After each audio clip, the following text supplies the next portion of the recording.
As you know yourself, you've done some of our studies, it should be difficult. So that's kind of the key one. It's making sure you individualize the pressure. And then related to that, it's the device that you use. If someone's tying a TheraBand around their limb or a bicycle inner tube, you have no idea what pressure you're applying.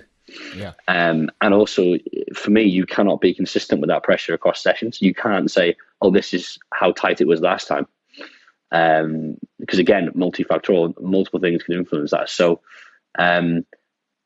using a device where you can actually A, see the pressure, but B, also a device that's designed to regulate the pressure. And the reason I say that is because one of my first PhD studies, we looked at different types of BFR devices that were on the market at the time. Now, this was 2017 when we did this, so there was significantly less devices available at the time. But we had 3 different types, and we had a handheld pump, like blood pressure SFIG type device.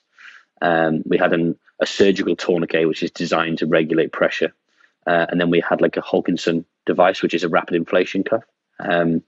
And we developed this system where we put pressure sensors between the cuff and the limb and actually measured what was happening, the interface pressure between the cuff and the limb, because it was evident to me that in the papers, people were saying, right, we applied 150 millimeters of mercury. It's like, okay, but do we actually know that's what the limb's subjected to? Like, some of these cuffs are thick, some are thin, some are wide, narrow.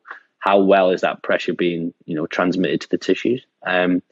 And essentially what we found is that in a cuff that isn't designed to regulate pressure, we saw big spikes in the superficial tissue pressure. So if you think, for example, we tie a TheraBand around your arm that's not designed to change, and then we get concentric muscle action, and the muscle gets shorter and fatter, and it pushes up against that cuff, it actually exposes the tissue to a greater pressure and a greater pressure gradient. And what we found is that cuffs that weren't designed to regulate, that would happen. So we could see almost like 50% more of the pressure that was set being applied. And this was resulting in more discomfort, higher pain scores, a greater hemodynamic response. Whereas in a cuff that was designed to regulate and adapt to changes in movement, the pressure changes were smaller, and then the perceptual and hemodynamic responses were less. So I would also advise to use a device that is designed to do that.